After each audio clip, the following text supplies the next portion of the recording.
What's going on, everybody? It's Matt, aka the Lumberjack Landlord, here with his good buddy, Millennial Mike. What's going on, Bub? Just, You don't call, finishing you don't posting your write. video. You don't call, you don't write. Hey, don't hate.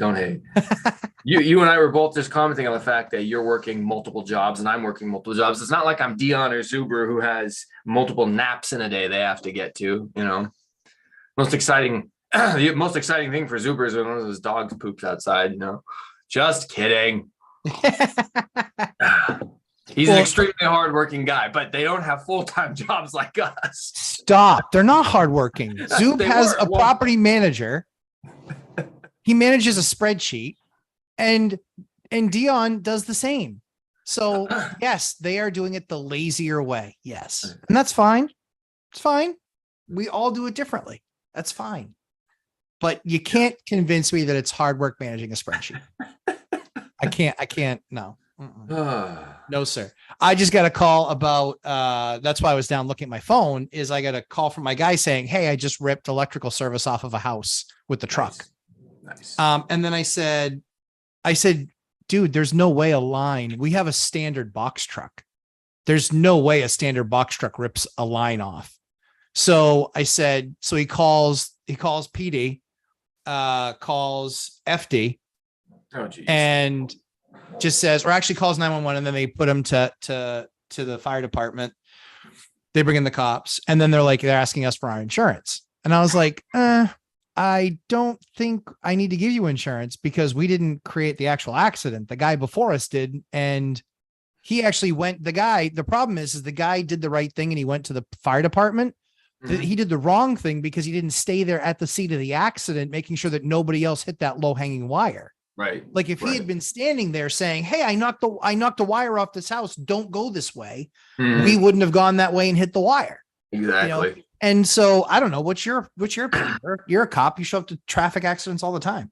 Yeah. I mean, it's reasonable for a collision to occur if, for instance, here's a good example. Let's say that a semi truck is driving down the road and accidentally dumps its diesel fuel everywhere. The entire road becomes slippery and multiple cars now spin off into a ditch. The original crash is because the insurance is going to be pegged on the semi truck who dropped all the diesel fuel, not the fact that people skidded off into the ditch. No fault of their own. There's not supposed to be diesel fuel all over the road. Right.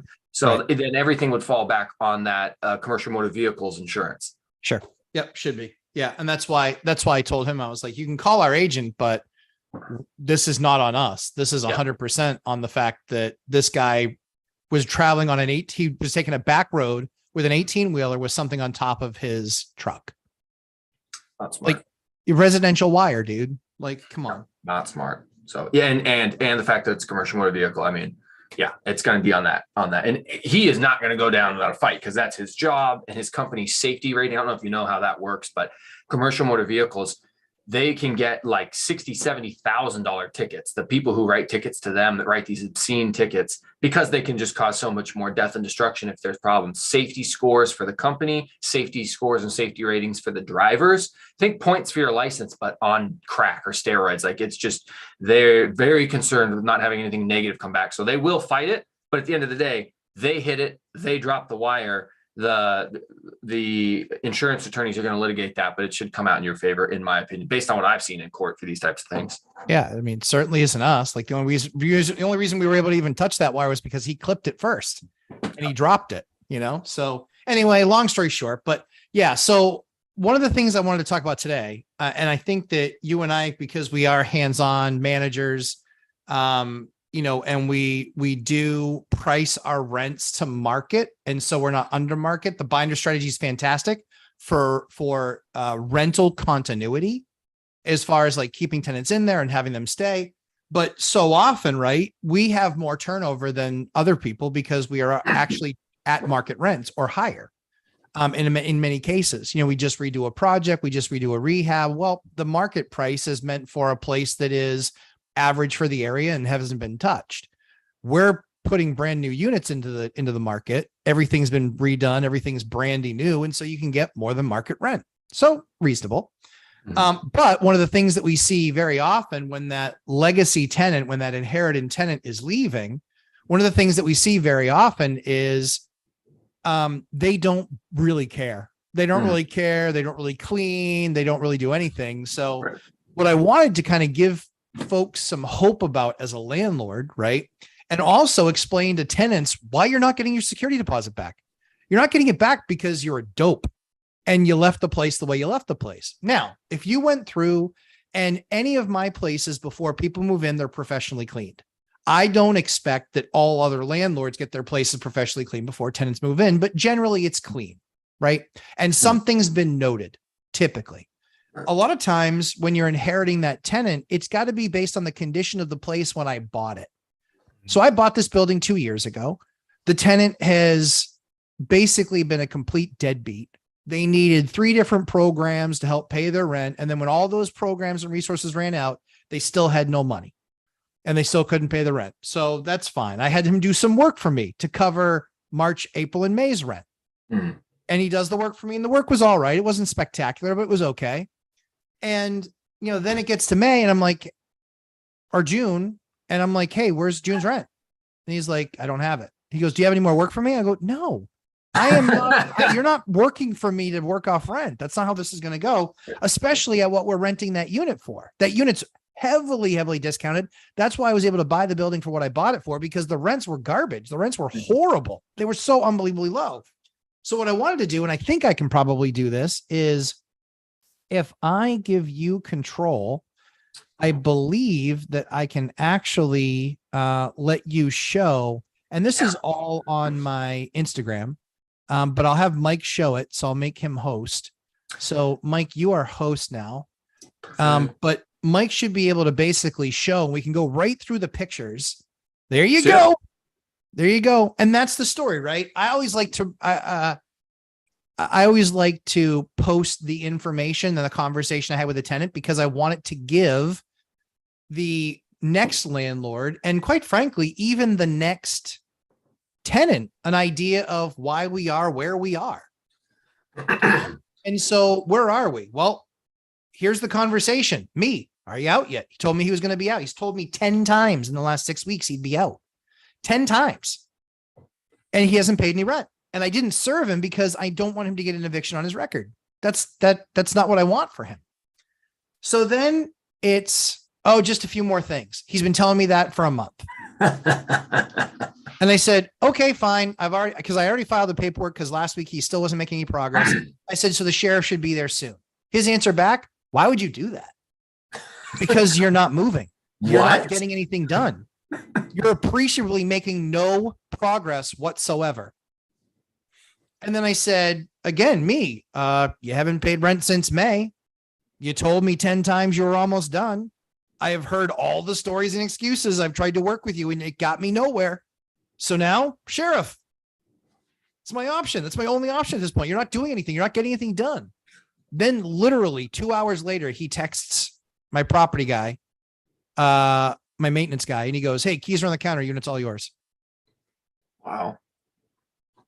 So he hadn't gotten anything else out in the last 2 hours. He was just like, I don't want to deal with the sheriff.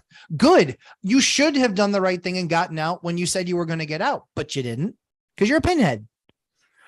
So when it's all said and done, now we look at this and we say, okay, the crazy thing is that this is a 4-bed, 2-bath, 10-room unit. Wow.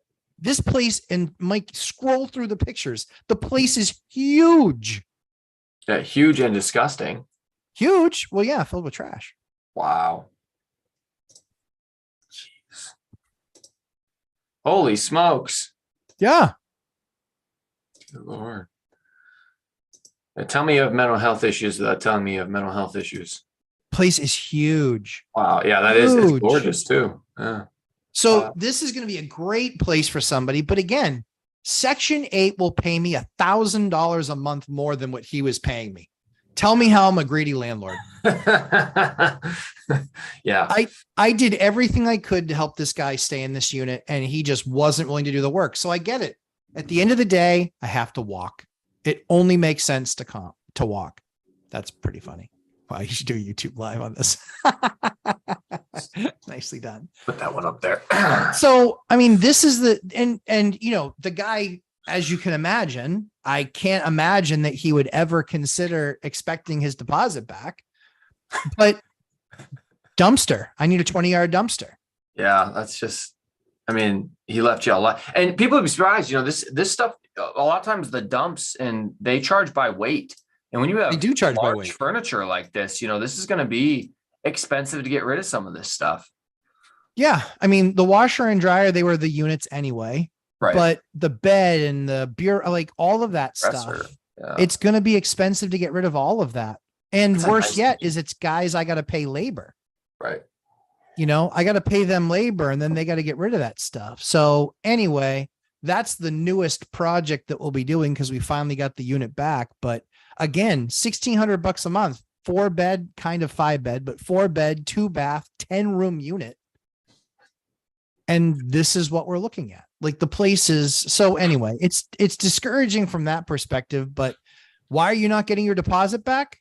Why would you ask? Yeah. Look at the pictures. You think that's going to get done for free? No. So Mike, have you experienced some of the same stuff with those inherited tenants? Have you experienced, kind of what's been your experience and kind of why you're not giving deposits back in a lot of cases with inherited tenants? Yeah. With mine that I place, they almost always get it all back. Yes. Or Yeah. the ones I didn't place, it's a different story. Do you find the same thing? Exact same thing. So for my duplex over here, where I actually place the tenants myself, I've returned 100% of the security deposit back for 3 tenants in a row because I let them know I have a record of returning 100% of the security deposit. I'm not a landlord out here trying to keep it from you. I just want it to be spotless when you move out. And then they move out and it's spotless. And this time that it's turned will be the first time I don't return 100% back. And that's just because there's some minor damage on the walls where they had like pictures up and some paint got chipped and I'm going to have to paint it. But that's not that expensive. They'll still get the majority of their deposit back. And, but my inherited tenants in Gary, especially, I mean, I just write them off. I'm like, okay, I know I'm buying this property. Maybe the tenant will stay for a few more months or maybe a year or something, but at some point, this unit's going to have to turn. Yep. And it's going to be expensive and they'll have trashed everything. And I'll probably spend their entire security deposit in just junk removal. Yes. And like some landscaping. Their entire security deposit will go to that alone. And then everything else is on me after that. So, yep. Well, and again, if this place was left completely clean for me and he was current on rent, I'd have given his deposit back. It's easy. Right. It's easy. Now I have to take time. And again, not complaining. It's just factually, this is why I have to charge you because I have to take time. Now I have to hire a company. Now I got to pay them to do that work. I have to pay for the dumpster. I have to coordinate all that stuff and get it gone just so I can then paint the unit and then put it back on the market and do any flooring or things like that we're going to do. So this is what landlording is. Go ahead and tell me it's not a job. This is what it is. If this isn't a job, then being a CEO isn't a job. And of course it's a job. Like you're looking for that organization to run. It's not just the interaction with the tenants, managing the properties and getting people there. It's also understanding managing the banks, managing payments, managing taxes, managing filing your taxes, paying for your taxes, all of those things that go into it. But this is what I think is really interesting is, one of the most often questions I get asked, I'd say the most often question I get asked by the inherited tenant when they're leaving is, why am I not getting my deposit back? And I just use the pictures. I'm like, why would you think? Well, that's just stuff that I didn't need. I don't need your kids' underwear. Right. Or the stickers all over the doors. Why are there always stickers on stuff? Stickers, everybody. Dude. I don't let my son put stickers on anything. He's allowed to put stickers on himself, on me, on some paper. I've seen it in plenty of your properties we've toured and plenty of mine. Yes. For whatever reason, stickers everywhere. And here's the thing. My kids don't use stickers in my house other than on paper, on themselves. Like I said, all those are acceptable things, but not on the floor, not on the walls, not on the ceilings. Yeah. And it's just, that's an inherited tenant thing. So again, I think that people just need to recognize when you have an inherited tenant, they're likely going to be upset that they're leaving. They're likely not going to be paying you. You're usually evicting them, and this isn't to say that we do that with all tenants. I mean, the guy was with me for 2 years. He was given every chance to stay. Right. But you don't pay, you don't stay. Right. It's pretty simple. It's a fairly simple thing. So we'll jump into some questions since I see some popping up. Oscar, good morning. Chester, wealth building journey. Good morning, sir. Millennial Mike, there he is. Good morning. Laura Semaniego. Good morning. Good morning, everyone. Mark Ham. Hello. How are you?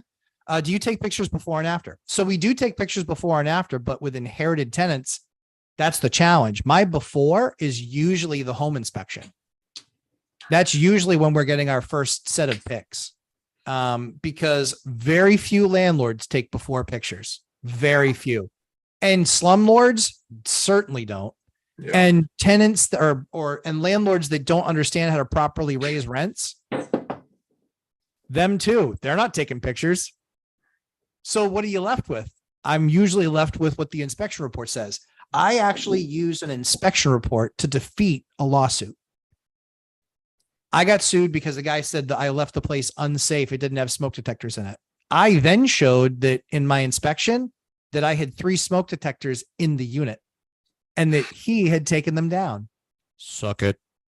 Yeah, he gets sued for that. Exactly. Well, it's actually technically it's a crime to take down a smoke detector. Mm-hmm. But again, he actually lost that suit against me, and I actually won for him filing a frivolous lawsuit. I actually won the judgment against him for $1,500 because his suit was seen as retaliatory because he was just trying to get back at me for the fact that he wasn't paying rent. And I posted eviction papers and he was like, watch this. I'll fix this guy. Who got fixed, bro? An idiot. It's a total idiot. So I think it's interesting, but yeah, it is what it is. So Oscar, great question. I take pictures beforehand. We have a move in, move out report. We actually have in our lease. You have 5 days to report anything that's not working or is an issue. When you move in, 5 days. That means I know you didn't do it, right? You got 5 days, or you did it on moving, but we usually have pictures beforehand after we cleaned it because we're taking those pictures to then post the unit for rent. We do it after we go through the unit. So yeah, we take them before, but a lot of times you won't get them, especially if you're buying a building. So just save that inspection report. Ask that the inspector provide as many pictures as possible in the inspection report. The other interesting thing to note, your inspector does not actually technically on the appraisal, they take the most pictures. It's not the actual inspector that does.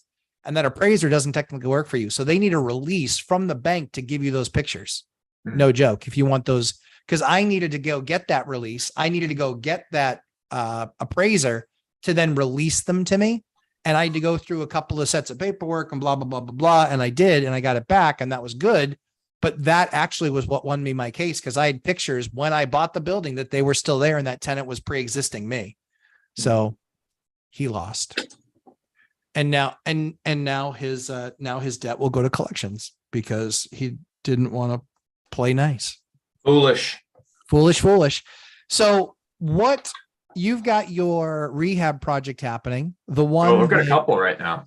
I know, but you got the triplex that we had gone through and talked about a lot of the money. And I was like, you can do it for less. You can do it for less. You can do it for less.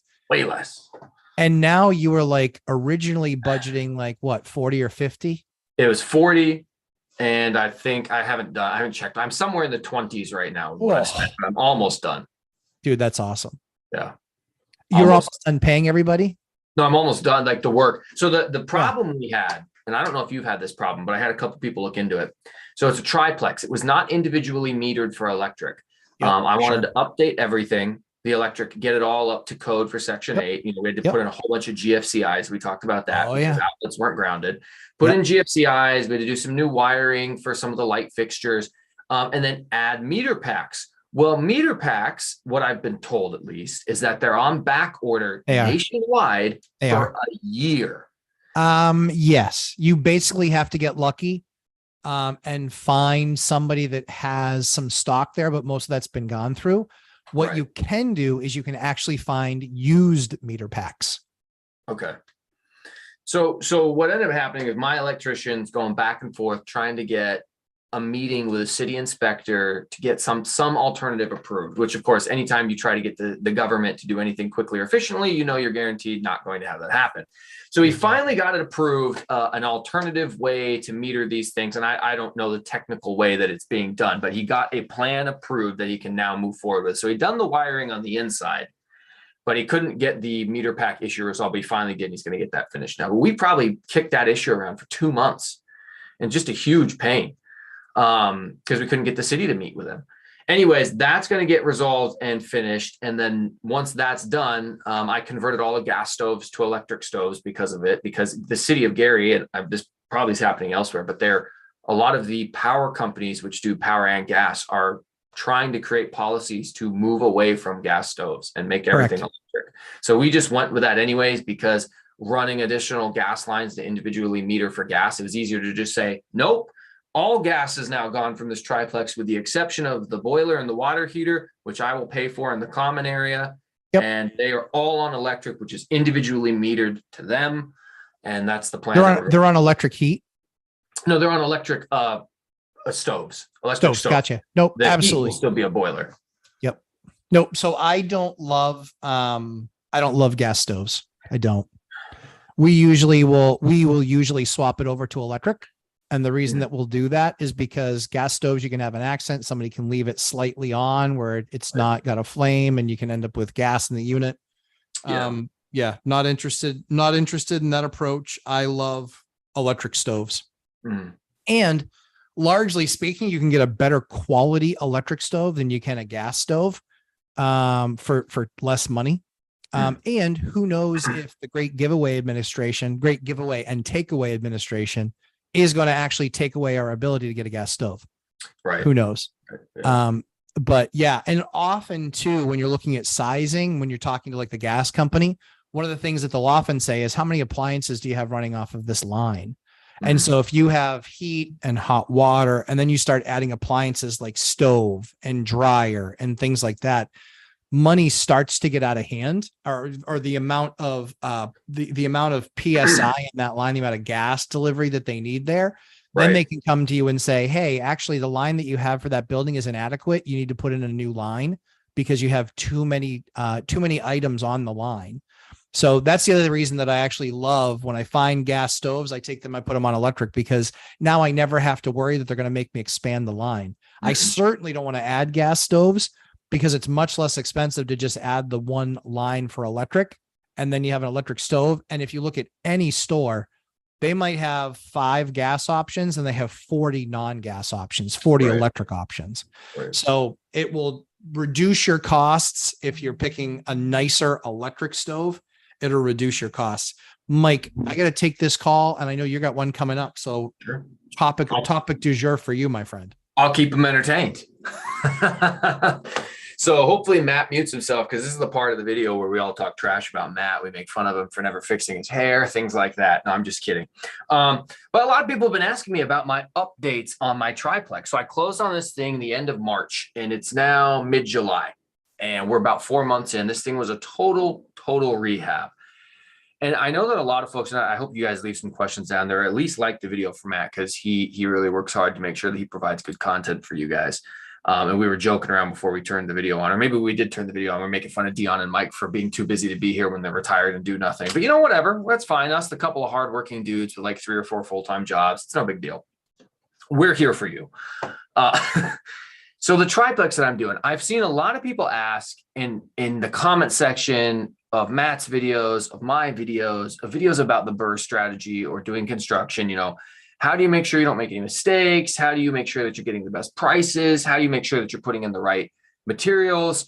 Now, Matt talks about a lot of that in his course. If you don't have his course, you should check it out, because he will help skip you to the front of the line. But something that I've realized, even with Matt helping me out, even with Matt, I can call him whenever I want. I can text him whenever I want and say, hey, what do you think about this? What do you think about that? The gas stove issue we just talked about, the electrical panel issue we just talked about. Even with him as like a mentor and a friend that I can check in with, there's just a certain amount of trial and error that you as the individual kind of has to go through before you really develop the experience to know what you're doing. There's no way to go from brand new investor to what Matt has in his brain after 20 plus years of doing the BRRRR strategy. You can't just do that. No course, no book, no YouTube podcast. We'll get you close, but we ain't going to get you all the way there. And it's okay, because a lot of people, I see this. And the reason I bring this up is because I see this comment all the time. Like, oh my God, I don't want to make a mistake. I don't want to lose money. I don't want to mess up. I don't want to look like an idiot. I think what you need to do is shift your mindset and be like, look, man, you are going to fail. Someone's going to charge you more than you should have paid, and you're going to figure it out later. Somebody's going to recommend to you the wrong thing, and you're going to figure out later. You need to understand that that's kind of part of the process. Now, we want to avoid major mistakes like buying the house with foundational issues that was half off and you didn't bother to do an inspection. Like we can save you from catastrophic problems, but there is going to be like, oh, you know what? I overpaid for windows. After you've used 3 or 4 handyman, and then one of them's like, hey, by the way, I got a good Windows guy. And then you find out that his Windows guy and company is, for whatever reason, 40% less than all the other ones that you find online, that you find, on the Thumbtack app. You're like, holy smokes, I wish I'd known them for this and this and this. And that experience, that repertoire of experience and contractors and people in your network, that just comes with time.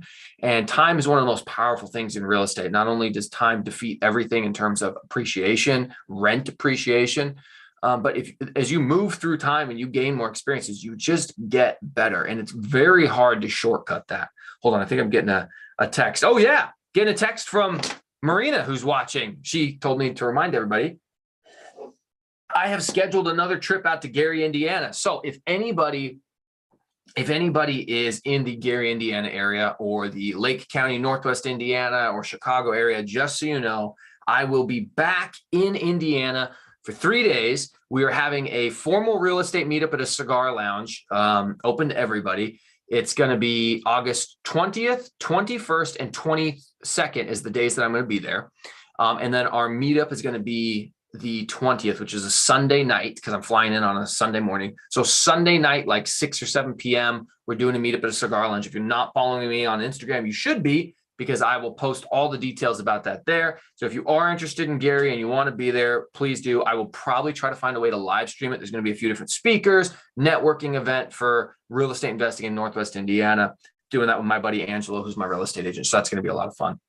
Thank you, Marina, for that heads up.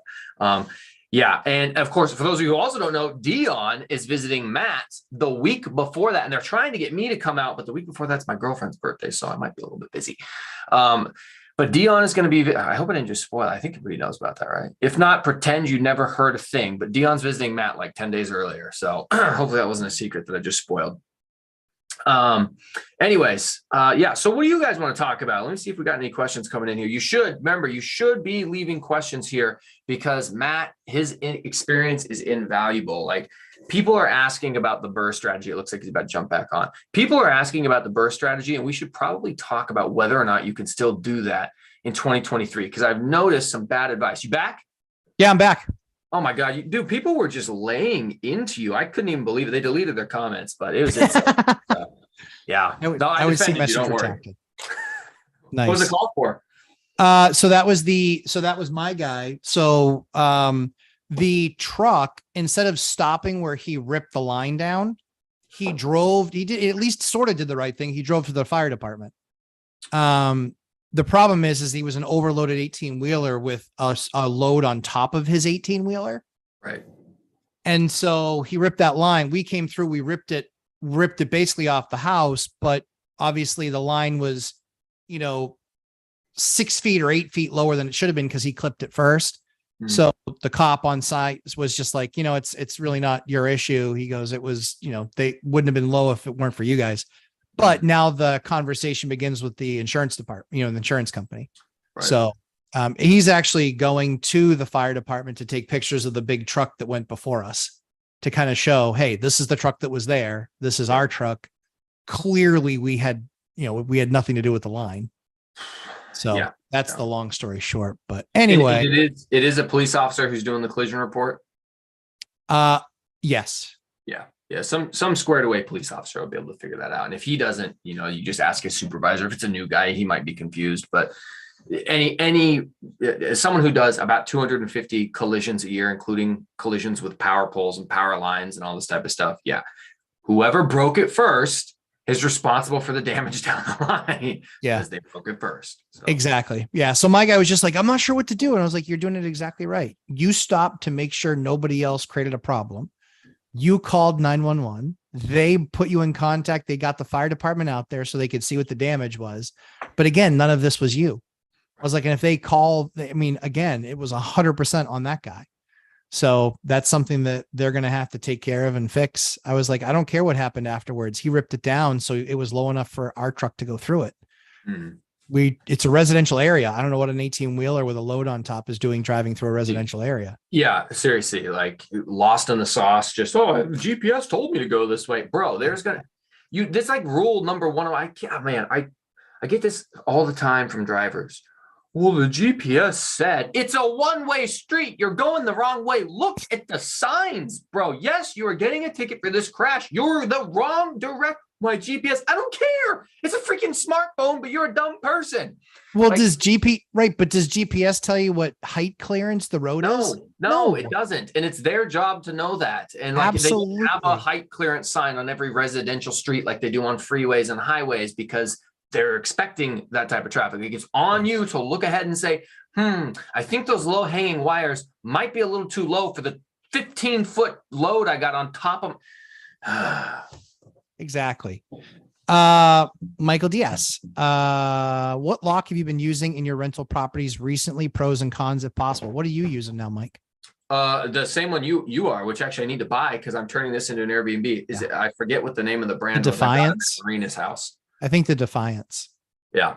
I was just going to look at whatever it was. I installed them on Marina's house for her duplex and was going to wait till these tenants moved out, which they did. Yes. And now I'm going to install them over on this house because we really like it was your idea and Dion's idea of, you just have these number punch in, especially for Airbnb, which I'm turning my unit over there into an Airbnb.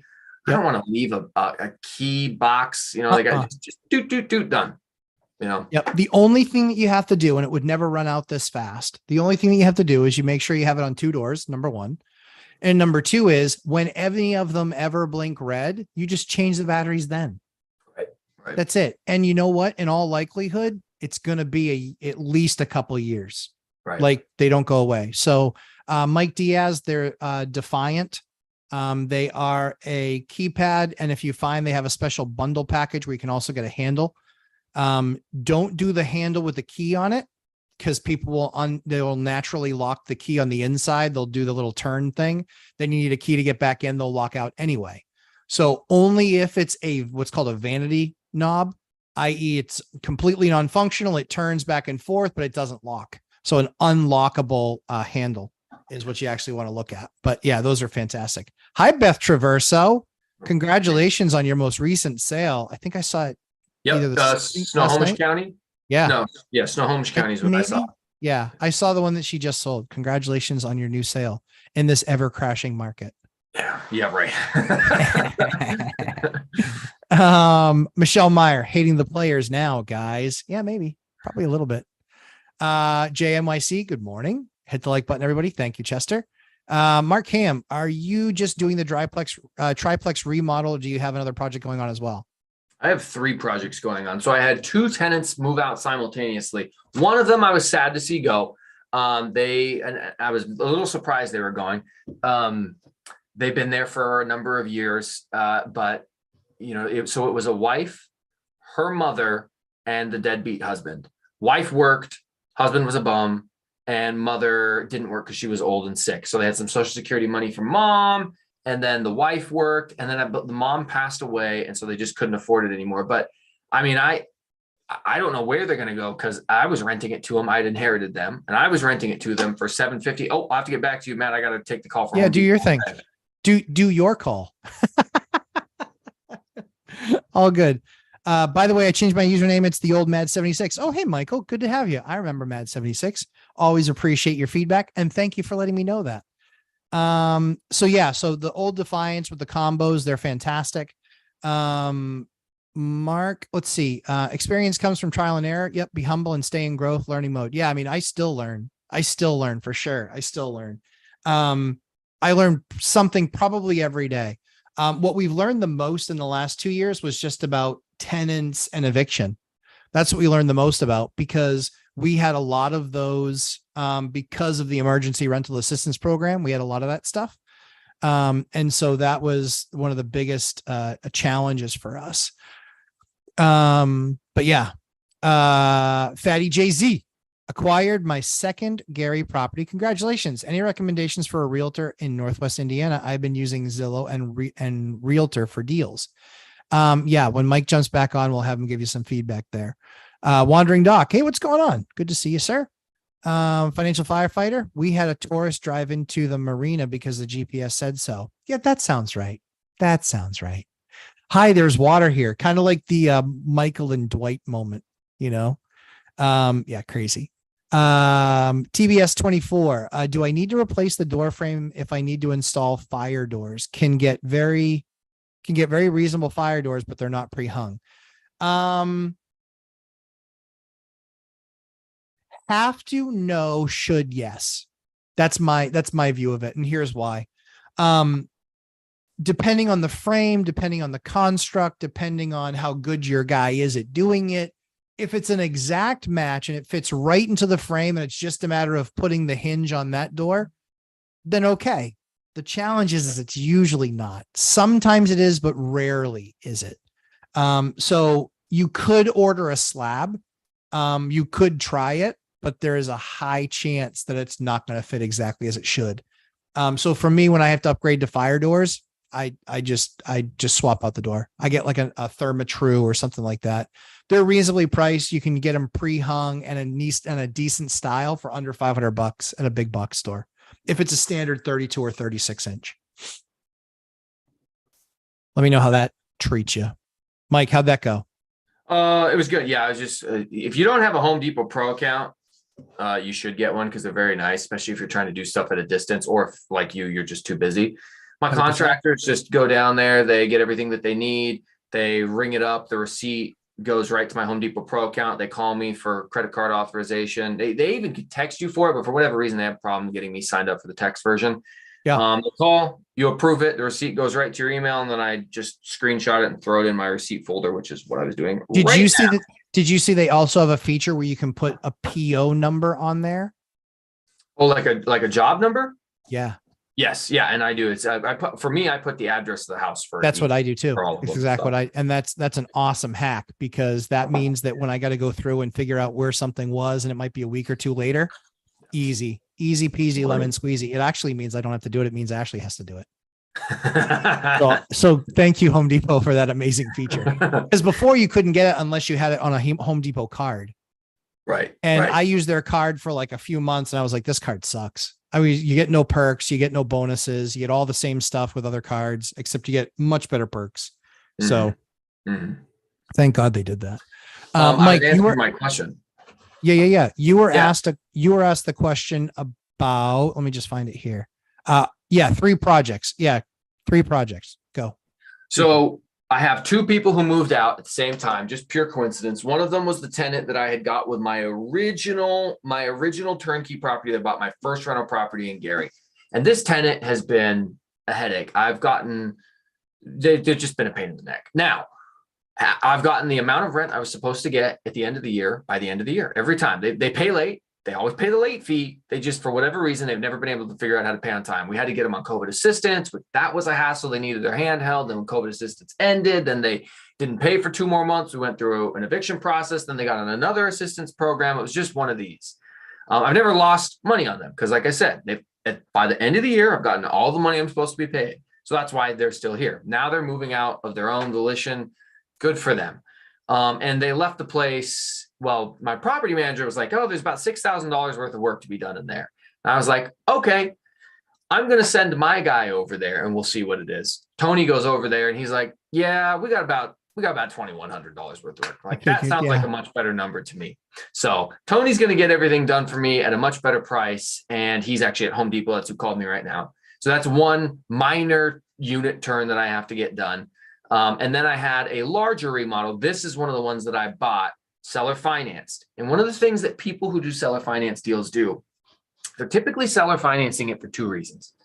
They want a price they know the market won't give them, or they have done 0 repairs and they let the property fall into disrepair. And so they don't want to pay to fix it up and sell it for market. They're hoping they can seller finance it to someone.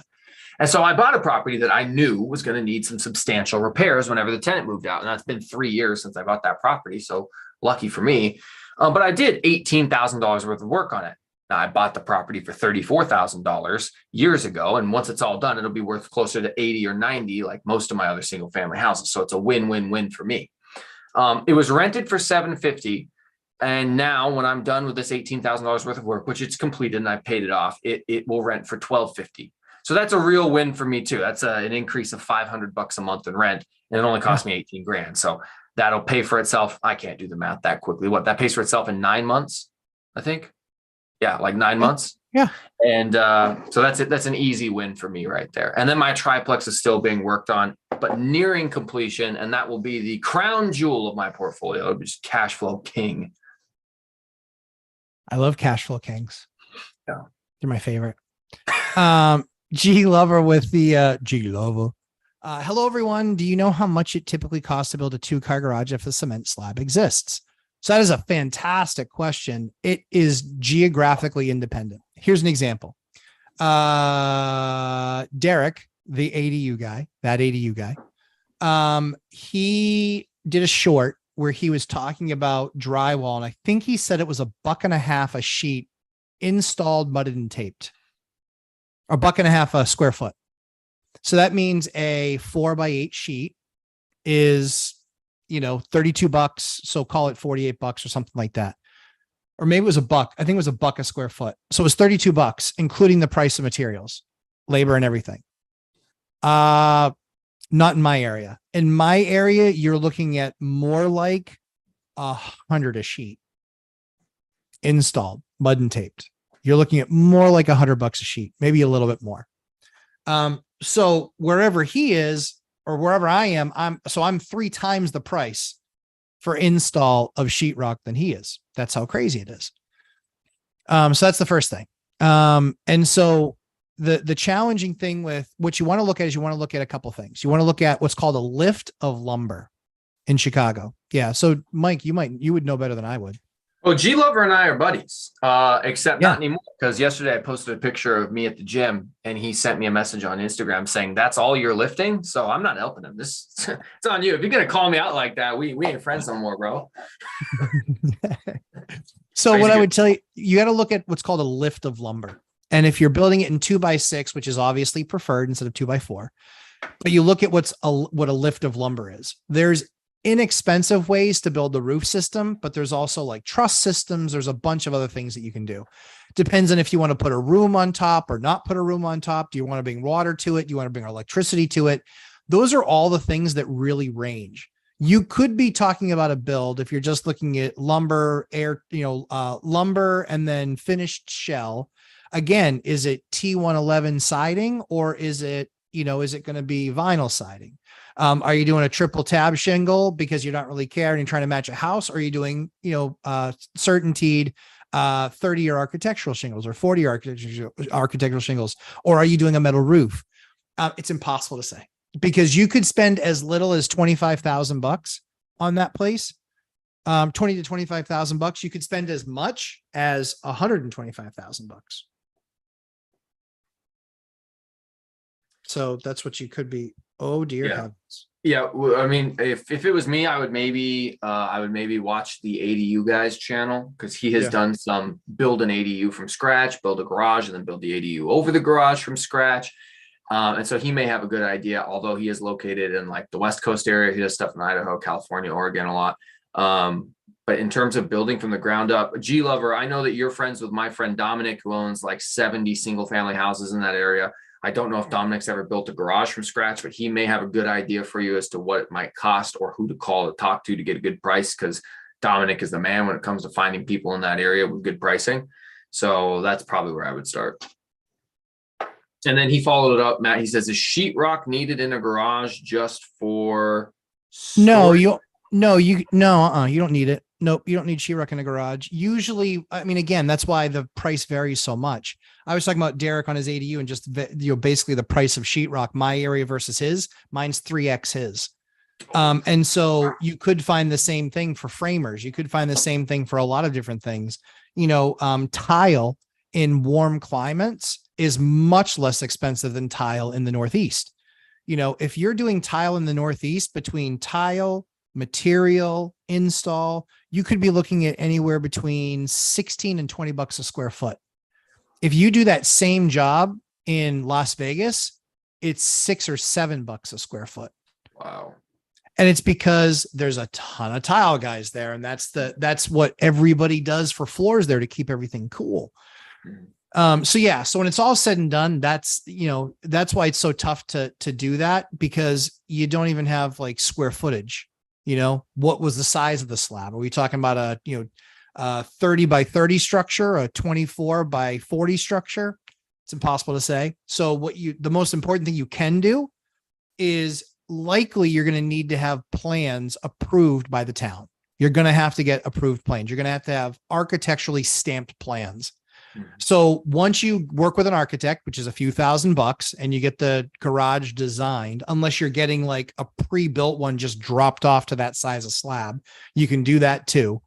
But if you are building something, you're going to need to get architectural stamped plans. The city's going to have to approve those stamped plans. And then you can take those plans and send them out to all the framing companies around. That's what the best path to do for that project is. I just gave you like $1,000 worth of information for $5. Best value on the internet, period. Yeah. Let me know if you have any questions about that, G Lovo. All right. TBS 24. Oh no, sorry. Let's see. Menards has 3 position meter sockets. Yeah. Menards, dude, look that up. Cause you need 3, right? You just need meter sockets, I would assume. I think the next question you had was from Mark Ham, and he asks, and a super chat just came in. So hold on, I'll finish Mark's question because I'd started it, and then we'll do that super chat. Ready to go. Mark says, do you guys recommend paying taxes and insurance on your own or through escrow, Matt? Me personally, I like to pay insurance on my own, and I like to escrow the taxes. I can't put my taxes on a credit card, but I can put my insurance on a credit card, and I'll take the points. Now I feel like an idiot. That's really smart. Yeah. Damn it. Fair enough. Now I got to go make a bunch of freaking phone calls with all the free time I don't have. God dang it. You're right, though. It makes sense. It's what we do, because there's no premium to put it on a card. They expect you're going to put it on a card, quite frankly. Yeah. So we put all the insurance on a card, because here's the thing. My insurance bill every year is about $100,000. It's 100,000 point. That's 100,000 points. So that covers the family travel for 2 trips to Vegas. Yeah. And that's just by paying a bill I got to pay anyway. Yep. What do I care? Well, wait, now hold on, Matt. Dave Ramsey says you shouldn't use credit cards. Yeah. Dave Ramsey also went belly up in the 80s when he didn't know how to properly leverage real estate. I think you're just one of those TikTokers that he doesn't like. That's that. Yeah. I'm just a business guy with a YouTube channel, not a YouTube guy with a business, with doing business. So that's the difference. But what would I know? You did get a super chat from Michael Diaz. Super chat. Michael Diaz. I'm buying a property with an HVAC Goodman 4 ton, 16 years old. Okay. It's working perfectly. Yep. I asked for the credit to replace it, $8,000. Seller's offering a 2-year home warranty. Should I accept it?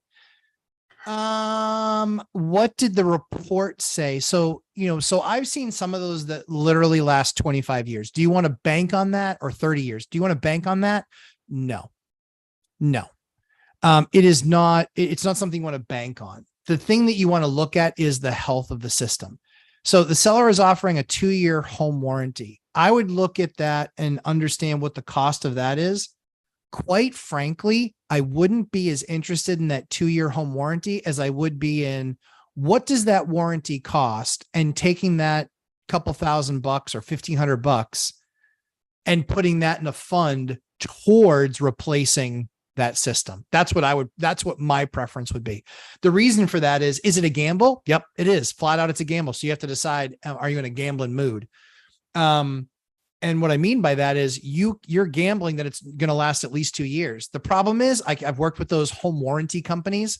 Holy cow. I'm sure it's what a perp feels like when Mike's interviewing them. Like, good luck getting pay out of them. It's like you're hoping that there's something there that you can grab and take advantage of, yada, yada, yada. But therein lies the challenge. Therein lies the challenge. So if it were me, I just say, well, clearly I got them willing to do that. So what is the cost of that 2-year home warranty? And then getting them to pay that. So yeah, that's what I would be concerned about.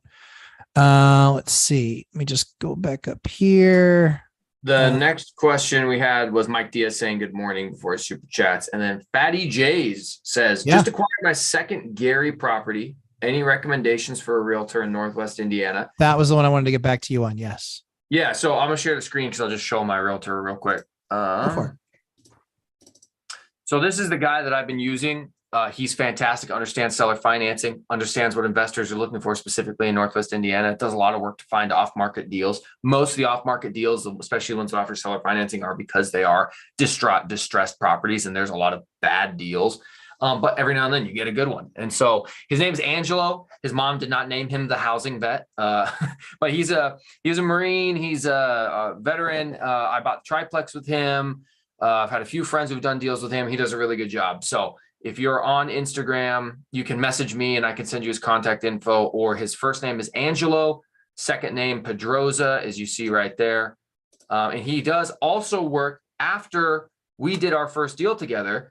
I'm not exactly sure how they met, but the turnkey company that I bought my first rental from in Gary with, the turnkey company hired him to be their managing broker. So he can also hook you up with the same turnkey company, the Olson Group, that I bought a turnkey rental with. So he really is a good one-stop shop. That's who I would use if I were you. Fatty J's. Love it. Love it. Mr. Nice Guy, top unit of a duplex has a grandfathered indoor steep staircase. I know them well. Got dozens of them. I enjoy temporarily moving handrail for tenants. Yep. During move, and it's narrow as well. Yeah. Any special drywall anchors I should use. What you honestly should do is you should get a stud finder or like either a manual stud finder, which just has a big, huge magnet on it, which is basically looking for the nails in the studs. I would not be using anchors. I would 1000% be getting that thing screwed into a wall. That's what I would 1000% be doing. I would not be putting it into sheetrock anchors or plaster or lathe board. I would be looking for the stud in those walls, and I would be anchoring it with, probably a few 4-inch screws into those studs, because then you're never going to have to worry about it. And then you can literally just pop the thing off. But there's a bunch of ways to do that. We actually, a lot of times in those staircases, we will shape a 2x4. We'll put the bottom piece and the top piece. We'll quadruple screw those into the stud. And then it only comes out like an inch in those two areas. And we just then unscrew the rail that we put in and then just take that off and on. That's what we do usually with our stuff. And that seemingly works really, really well. Let's see. Wealth building journey, purchase orders and budgeting tools are awesome. I agree. I want to be able to remove the handrail or replace it quickly. Yeah. Like I said, that 2x4 idea is what we do all the time. Success is your Janelle. Morning, guys. My duplex is turning into a bit of a money pit. Welcome to landlording. With it being so old, now electrical may have to be upgraded along with the central HVAC added. Yep, absolutely. I would expect that. Should have had more thorough home inspection. It's not a home inspection thing. It just isn't.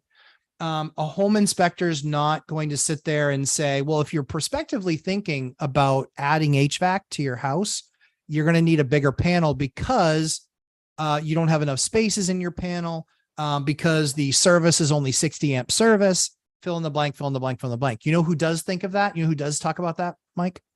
Probably the HVAC guy. This guy. I talk about it all the time in my course. I talk about it all the time. This is the stuff that I do. Journeyal, have you bought Matt's course? You've been a follower for a long time. Just saying. That's what I talk about in my course. That's the type of stuff I talk about. We just did a system where we were like, hey, we got to add a hot water heater because we wanted to take them off of the heat system that was also the hot water producer. We wanted to separate them. So I needed to have amperage to get to a hot water heater. I also wanted to add a washer. Guess what? I knew that my panel was too small. So I knew that when we had to put that in, I had to get a bigger panel. I had to get I had to swap out the panel. And so to do this project, it's more like a $4,000 project. That's what the issue is. It's more of an issue because now I've got to upgrade the panel. Now I've got to get I got to get a hot water heater that we're going to do electric, because natural gas wasn't available and natural gas wasn't already at the house. And on top of all that, I have to buy a washer. So I have to make sure that I have the electrical capacity to do all that work. Now I had 100 amp service. So I knew that I could just add a panel, but electrician, plumber, both now part of the equation. That, like I said, was a $4,000 to $5,000 project. However, my benefit analysis of that was I was spending about 1,500 to 1,800 a year on that tenant being there and having to pay for those things. 15 to 1,800. Good news. Now I don't have to spend that anymore. Now it's on him. Now it's his deal. Now it's his issue. That's their $1,800. Now cost me 4 or 5, but what's that mean my return on capital was? Let's call it 5. That means my return on capital was 36%. I'll take it. 36% of my return on capital on that deal. Go find me another deal that I can get 36% return on. You won't. Right? So that's what, and then his follow-up question is, it still cash flows, but with all the extra money dumped in, the yield is very low. Should I hold or sell? So it's kind of like the guy who fixes up his car to sell it. You never get more money. You always get a percentage of the repairs that you put into the asset. So my take on it is I would spend the money on a house because it's a long-term asset and rents are going to go up over time. You know, you have 30-year, my guess is you have 30-year fixed rate debt on the house. Rents will go up. And then in 5 years from now, Mike, are rents up or down? They're going to be up. Okay. In 10 years, are rents going to be up or down from there? Oh, they're definitely going to be up. In 15 years, are they going to be up or down from there? You know, human beings have an uncanny ability to detect patterns. So I'm going to go up. Well done. So that's the thing is rent's going to continue to increase, but your payment isn't. Your payment, a majority of your payment, probably 85% of your payment is fixed. The 15% that isn't fixed, insurance and taxes. And depending on what state you live in, that can be a big deal or not. But that's the evaluation that I would use. So this is the type of stuff that we cover in the Lumberjack Landlord course. It's understanding how to properly understand pricing of things. And also when you walk a unit, what are you looking at? We literally had people in the boot camp that are just like, hey, I have a question about something. Okay, cool. They literally turn their phone around in the Zoom and they show me what they're looking at. And then I say, if I were in your shoes, this is what I would do. You don't have to follow that. You don't have to follow what I would do. You can do whatever you want. But if I were in your shoes, this is what I would do. So my take, not knowing any of the finances, any of that other stuff, I always want to hold my duplexes as long as I possibly can.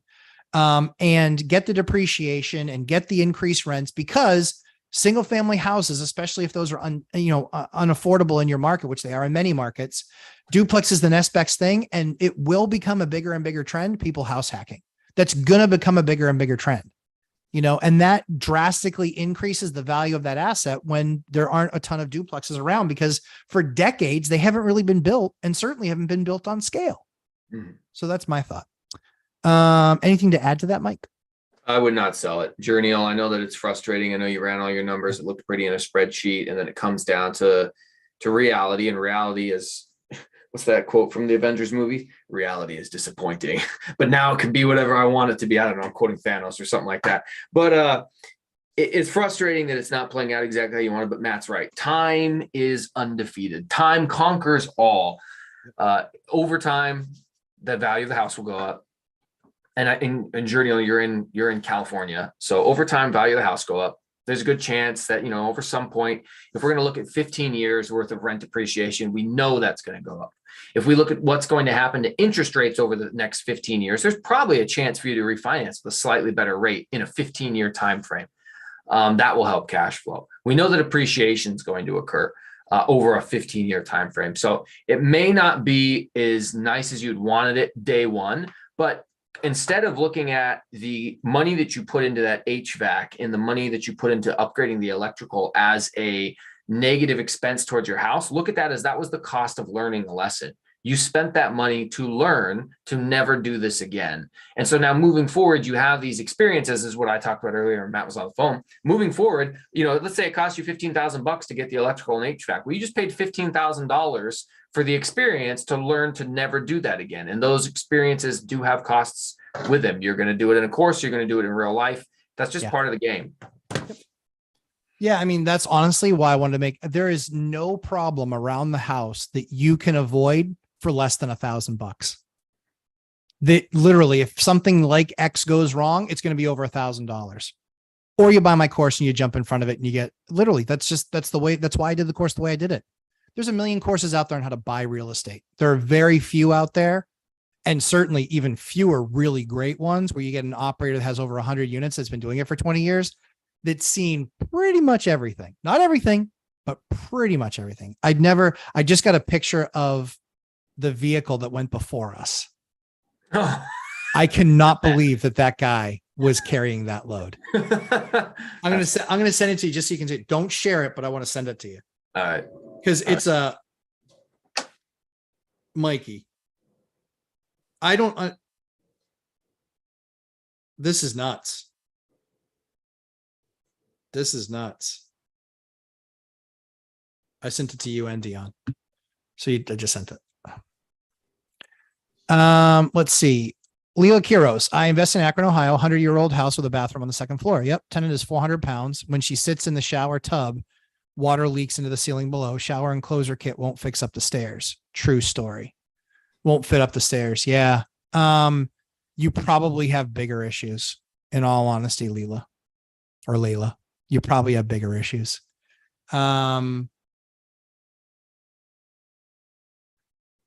The order. What? Dude, see? That's how the dude was going down the road. Yeah. That's fantastic. Imagine if a power line hit that. Yeah, yikes. Boom. Yes. Right? Yikes. Yeah, they're going to get commercial vehicle officer out there who's going to write that guy some tickets. Maybe it was too high. My guy stopped by and he goes, "Hey, are you okay?" Guy goes, yeah. He goes, "You sure?" And he goes, "Yeah, maybe it was too high," because they're taking off those top tanks. Unreal. So Leela, I would tell you that's not going to fix the issue. Because what you would need to know is, are they putting the shower drape inside the tub every time? Right? It's as simple as that drape being outside the tub where it gets water on it and it literally runs down and it seeps between, the tub and the floor.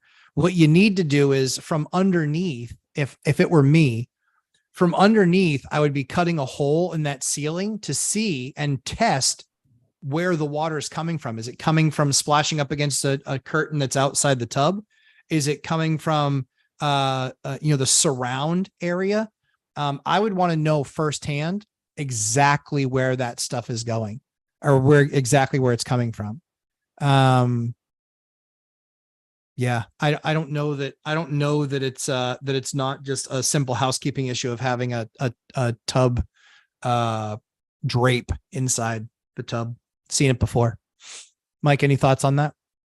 Oh, sorry. I was looking at that picture. That's all right. I was just laughing at it and then responding to my contractor. What was the question? No, you're good. It was a 400-pound person on the second floor when they take a shower, or when they take a shower, when they get in the shower, it leaks into the first floor. I got nothing except for pray that you had a cast iron tub in there. Because I'd start with the ceiling first, and I'd cut a hole right where that is, right below that ceiling.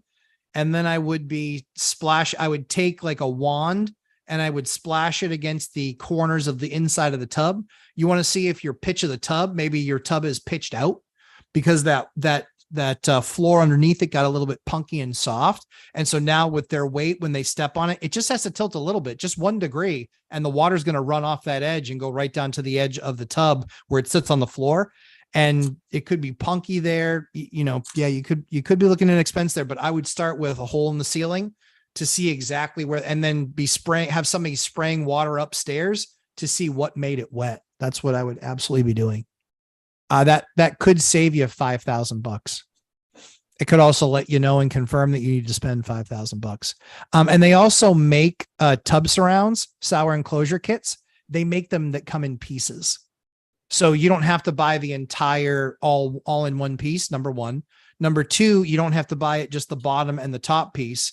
Number three, they actually make the top pieces. So it's the tub. And then then the surround comes in 3 pieces that click together, and then they get and then you're caulking on the bottom. So those are an option. TBS, do you know of any door products where the side light swings? No, I don't. Not in an inexpensive door. Don't have room for French doors, but want to go wider than 36. I think you're way overthinking. If it's a rental property, you're way overthinking it. You're going to spend way too much money on that door. TBS, you could buy, the other option is because anything but bigger than that 36 is going to be special order door. Now you're talking about a 4-figure door in all likelihood. FYI, converting SFRs to assisted living, hence fire doors and wider entries. I like that. Very cool project. Yep. Very cool project. That's awesome. G Lover. We already talked about that. Sheetrock needed in a garage? Nope. Also, what product do you use between shared walls? Converting an SFR to a duplex. So first time with shared wall, remembering you mentioning noise reduction products before. So I use Safe and Sound in the walls.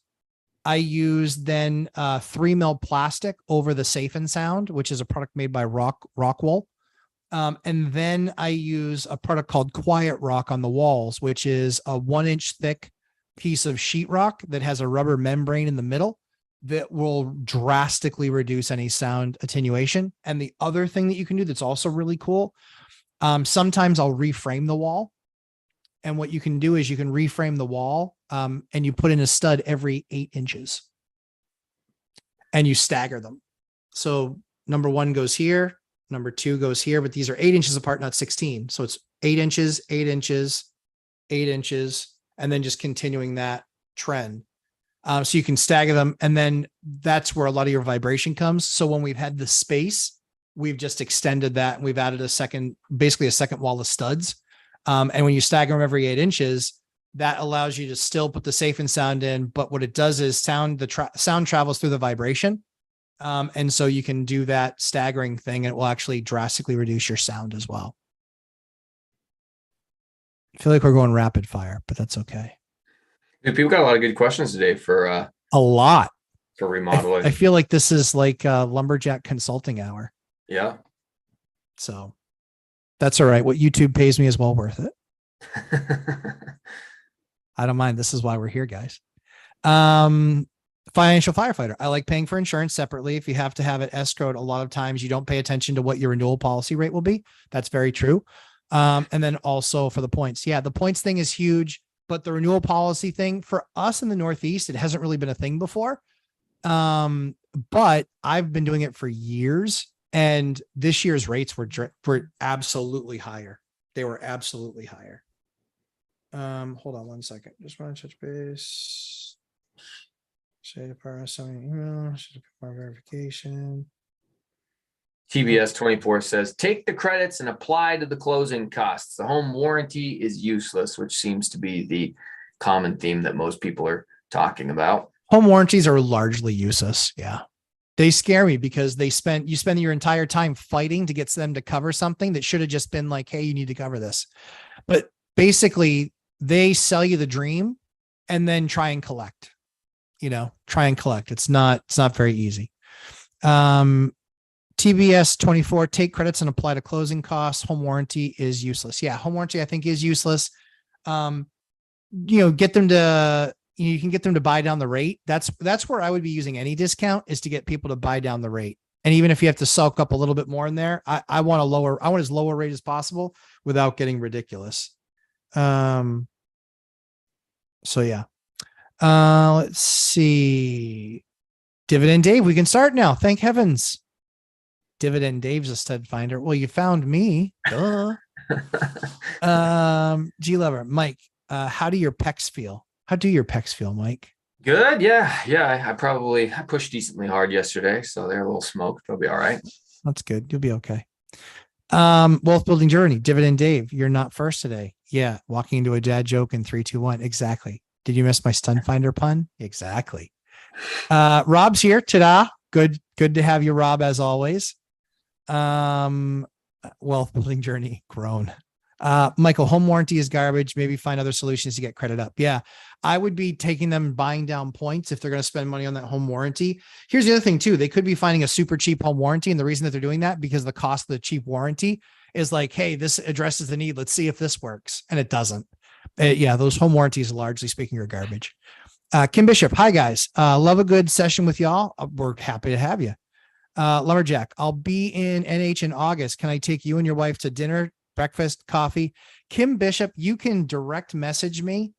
And we can see if we can do something. She's on Instagram. I've interviewed her on my channel a few times. She's another one who started watching you and Dion and me, and then bought her first, lives in Oregon, lives in California, moves to Oregon to house hack. Didn't think she could, watched your 4-3-2-1 strategy, got her first house hack in Bend, Oregon, very expensive. Yeah. Earlier this year. And so, yeah, and she's just a really, really nice person. So I've interviewed her on my channel a couple of times. If you get a chance to hang out with her, you'd have a good time. She's a nice lady. You're not married. No, I'm not. I'm not. But Kim has a boyfriend and I have a girlfriend. But I'm just saying. Perfect. Make sure that Ashley's there. I'm sure Ashley would like to too. Where are you going tonight? Just out with a viewer. That's, just out with a sub. That one will go over well. I don't know her at all. I'm totally cool with that. Yeah, we usually would do like lunches. You don't have to take me out for lunch. But I can show you a project. Maybe we can do a live stream from the field. That'd be fun. I would like to do that. And then you could do. Yeah. Well, that's what I do with Ready On. Lady, like you did with me. What's that? Turn her into a camera woman like you. No. I got a camera woman. Ashley? No. Who? My realtor. The real estate agent, right? Yeah. Yeah, that's right. Yeah. So she's like, I don't mind doing that. And she's an agent, so she's got time. Right. Yeah, exactly. Right. So yeah, let me know. Shoot me a DM. Let me know when you're coming in. And I'll do we can go on site somewhere, one of the projects. Rob, speaking of courses, Mike. Hey, look, one of the things I wanted to briefly touch on with my boy here is multiple streams of income, because Matt and I are both working an awful lot. I have a full-time job, and then if I have the audacity to have a day off, there's always inevitably some sort of SWAT call out that I end up having to blow a day off on. And then I'm a full-time single dad with full custody of my son, who's 6 years old. And I do the real estate stuff, and I've got properties in 3 different states, and I'm managing a couple of different remodels, and I'm trying to do the YouTube stuff and make sure that I can at least get out enough shorts and enough content that my channel doesn't totally die. And now we want to add to it, hey, let's put a course together. Yes, I understand. It would be fantastic if I could clone myself, Kagebushin no Jutsu, whatever. Just show my kid and I watch. If I could clone myself and make it all happen, I would. But guess what? There's only one of me, and women have been sad about that forever. It's just how it is. And now you guys have to deal with that same struggle. Yeah, that it's a lot. I'm excited to be life downsizing in the coming months. I can promise that. That's for sure. What's really going to be funny is I told Deanna and Mike, I think I told you guys off camera, but I will spend less time in my property business when I retire, because I'm not retiring to spend more time in the property business. I'm retiring to retire, do whatever I want. That's the plan. Wealth building journey, Chester. So esoteric question. Yep. Do assets appreciate over time, or because of currency inflation, are assets a constant store of value and simply reflects the increasing devaluation of the currency? In case it's the latter, we all need to be buying cash flowing assets literally as soon as possible. So I believe, what do you believe, Michael? Sorry, I was responding to Chester Williams in the comments. That's fine. So here's what I believe. Yes, I believe it's the latter. I believe that while housing does appreciate, absolutely. I think large of it is inflation protection because people need housing, right? Oh, that's a good question. Yeah. So I believe that it is the latter, but I believe that there is inflation protection. However, I still believe that the asset goes up in many cases faster than inflation. And that's why we're seeing ourselves where we are today. So that's what I think. So it's a great question, but that's what I think. I think that it's a combination of, yes, there's inflation, but also there's appreciation in the asset. And then, yes, it's because it's cash flow. The reason I love cash flowing assets so much is because the cash flow changes based on the market, and the market never goes down. So even if it's just protecting me from even if it's just a great inflation hedge, it's still pretty good. Still a pretty good hedge. That's my thought. Two things can be true at once. One of my favorite sayings, two things can be true at once. And in this particular question, my opinion is yes, assets do appreciate over time. We know that. Currency inflation plays a part in it. Obviously, we saw that in 2020 and 2021, where we had uncharacteristic printing of money, uncharacteristic inflation across the board of all assets and all consumables and all materials. But also the intrinsic value of the property relative to the current value of the currency also does go up because supply and demand still play a factor. And what do we know? That every decade since the 40s, we built on average about 20 million houses a decade, except for 2010 to 2020, where we only built 5 million. So as that supply got constrained, where the demand held constant or is potentially even increasing, one of the things that you need to consider is in the 70s and the 80s and the 90s, and especially now, as people aren't getting married anymore and women have fully entered the workforce and are equal with men, well, that means that instead of man and woman living together in one housing unit, we doubled the demand because now men and women are living apart. And so that's one of the reasons why wages haven't kept up as much, because you doubled the labor workforce, supply and demand. You have twice as much labor. Well, guess what? It costs less. And then on top of that, you have twice as many people looking for the same houses because people, there's more individuals looking for the same number of houses. And then on top of that, you constrain the actual supply of housing. So that's the problem with housing prices, and the way we get ourselves out of it is a multivariate equation with no easy answer that will probably take decades, if not generations, to actually solve. Yeah, and that's why we hear, sorry, one more point. That's why when you hear politicians saying, I'm going to fix this, or I'm going to fix that, or vote for me and it'll be done, it won't. It's impossible to fix any of these issues in a 4, 8, even maybe 20-year time frame. So if you want to live on your high horse, your political high horse, you're being stupid. You need to do the best thing for you right here and now, and also simultaneously try to work on problems. But if you just, I'll try to work on the problem with my virtue signaling and political ideologies, your life will pass you by before anything ever changes, and you'll never have ever achieved anything. So go ahead. Yeah. I mean, I think it's dead on. I think, again, supply and demand is undefeated. It just is supply and demand. There's demand for duplexes in my market. And guess what? They are the highest and most expensive they've ever been. Almost everyone that sells breaks a previous record. This is how nuts it's gotten. And that was something that 15 years ago, 17 years ago, I figured it out. I figured out that the cost, the value in a duplex over a single family home, it wasn't even close. Single family homes were selling for $250,000 and duplexes were selling for the same thing. But rents were 85% of a single family home, or 80% of a single family home at that time. Now they're almost equal. They're almost equal to what they were even just a couple of years ago. So there's, again, just continues to be inflation in that regard. But again, it comes down to supply and demand is undefeated. Let's see. Mr. Nice Guy, when listing a 2 to 4 unit building on Zillow or Trulia for rent, what classification do you use? Options are house, condo, apartment unit, or townhouse. I wish they had duplex option. I use townhouse, depending on the style. I use apartment unit. If it's a duplex, I use townhouse. If it's apartment unit, if it's like a 3 or 4 unit, then I use apartment unit. That's what I do. Ninja Vanish 24/7. Good morning. Dion. Hey, there's Dion. Every time you hit the like button, an angel gets its wings. Dion was too busy for us today. Yeah. In all of his retirement, he was just too busy for us today. Sorry guys, I got a nap. I just don't know if I'm gonna make it, Exactly. Exactly. You don't understand how tiring it is to do nothing. Nothing. And meet contractors off a thumbtack. It's exhausting. Exhausting. But, hey, the next question from JNYC. This is why you cannot get mad when we make repetitive videos, because what you don't understand is that as the channel grows and you bring in new viewers, the new viewers haven't seen your old content. So most people will go, what's the 4-3-2-1 strategy? That's what Matt's famous for. That's how he first started talking about stuff on YouTube. But we get new viewers. And even though JNYC, I've seen him for a long time. Yeah, a couple months. Like 2-3 months. Yep. He doesn't know what it is. So, Matt. Yeah. It's all good. 4-3-2-1 strategy is really simple. Very often, FHA, Fannie Freddie, that they will not let you go from a duplex to a quadplex.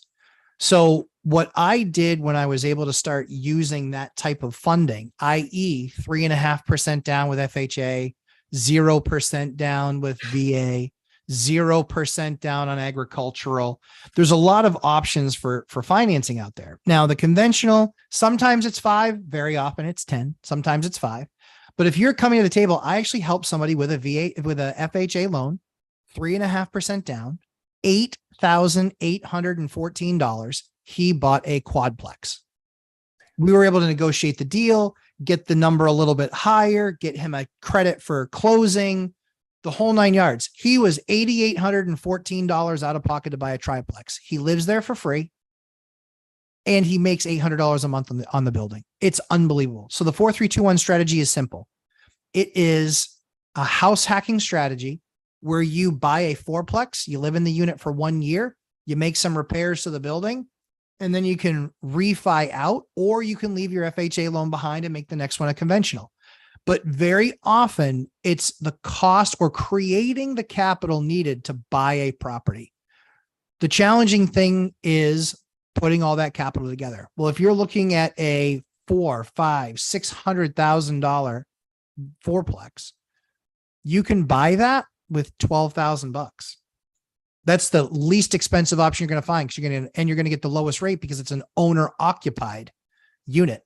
So again, some of those rules change. They change pretty often. Sometimes now on the 4s, they actually want 20% down if you're going to move into it on yourself, on your own. So what you need to do is you need to be shopping for people if you're doing the 4-3-2-1 strategy, which is quadplex, triplex, duplex, single family.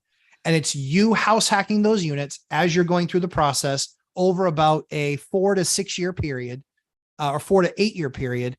And by the time you're done, you own 10 rental units, you're in a single family home, and you have a bunch of cash flowing units. That's the 4-3-2-1 strategy. And I didn't do the 4-3-2-1. I did a 2, then a 1, then a 3, then a 3.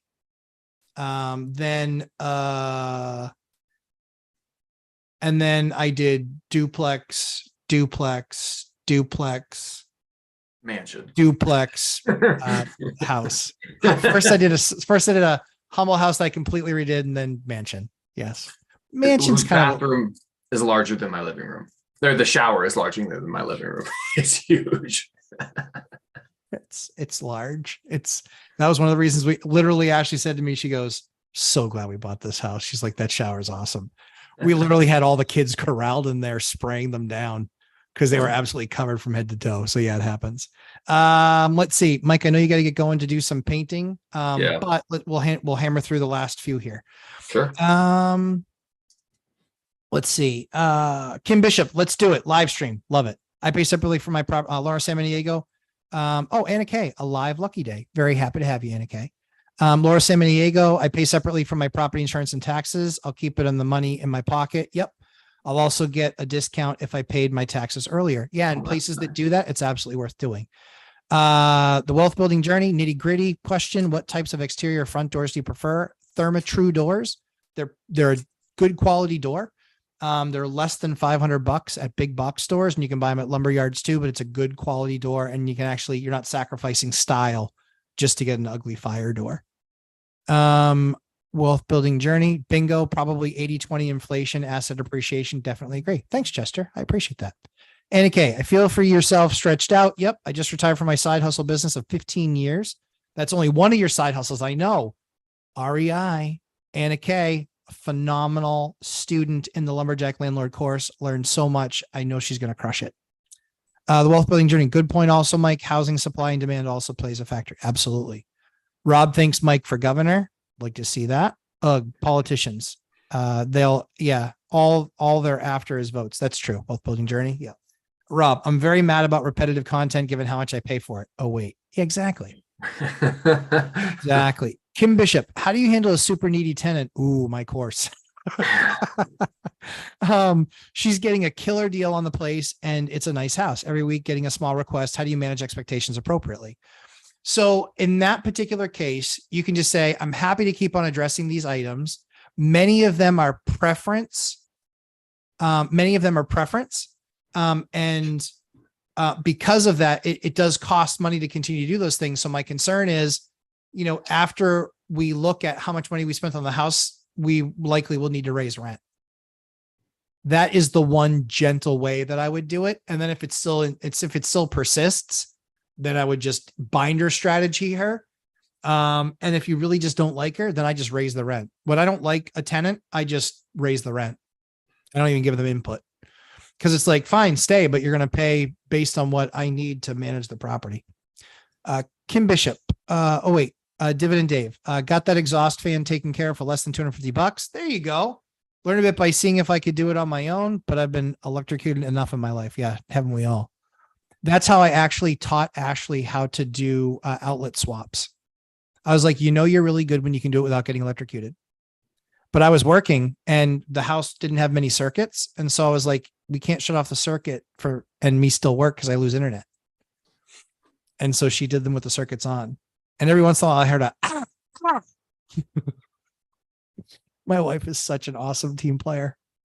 Kim Bishop, technically roommate, but I'm traveling this summer. Yep. Change light bulb in the hallway, fridge, water filter, toilet seat wiggles, dishwasher, a little hose. I want to replace in the fall anyway. Yeah. I mean, again, it's like that. If that's a roommate, then I would just have a conversation with them and say, hey, listen, all these little things, if you own a house and you want to do that, by all means, but these little things that come up, like you can tighten the toilet, you can change the light bulb. Like that's not a landlord thing. It's not, it just isn't, and making them pay for some of that stuff too. It's like, okay, light bulb sounds good. We'll split it down the middle. You're a roommate. You can pay for it too. Yeah. So journey. You're kidding. Sorry. I think it comes to setting up expectations. Kim. So Kim's situation, she's house hacking, but it's Todd Baldwin, Spencer Cornelia house hack by renting out rooms house hack. And so if you're not going to be there as the owner of the house, I would have set up expectations with the tenants, just like I would with my duplex next door. Hey, if the batteries in the smoke detector go out, you're responsible for swapping out the battery. If a light bulb burns out, you're responsible for swapping out the light bulb. Little consumable items like that, you're responsible for changing the lint filter in the dryer, the lint trap, like minor things like that. They need to know that they're responsible for. So I would have said something like, yeah, hey, if a light bulb goes out, I keep them in this closet, can put a new light bulb in. It's a little bit different if it's in a common area in a house hacked room, but you shouldn't be paying a handyman to go over to do that stuff. The dishwasher's loose. Oh, no problem. I appreciate you giving me the heads up. I'll be back in a couple of months. We'll get it taken care of. Like, what's a loose dishwasher? Not going to hurt anything. What shifts a little bit? Okay. Is it leaking? Is it working? No problem. Yeah, we'll screw it down a little bit tighter when we get back. We'll see you in September or whenever you get back. I concur. Wealth building journey. Could you prepay annual taxes and insurance coverage upfront for once a year, say in January? No, because they're constantly changing the rates. And so when your premium is due, that's what you get hit with. And the same thing with property taxes. Property taxes change. They change the mill rate. They change the appraised value. The appraised value usually happens every year, and they do it computer generated because they don't then revalue the entire city all at once. That usually happens every 5 years where they hire a firm to do that. Otherwise, it's just a once a year and it's a percentage bump. And then what they do is they say, hey, we didn't raise the tax rate this year. We lowered it. Right. But you appraised my house for 6% more. So it's still an effective 5% or 3% raise in taxes. So I always call the paper when they put that. And I'm like, you can't print that. That's a lie. You're not telling the whole story. Effectively, every person's tax bill went up. No one gives two F's about what the rate was. Everybody cares that they're paying more in taxes this year and still not getting any services. That's what matters. And then last question. Dang, trying to be lazy with constant payments. Yeah, no dice on that, my friend. The only way to do that is escrowing. That's the only way to do that. But they send the updated amount. That's why every year your account goes through a banking escrow analysis.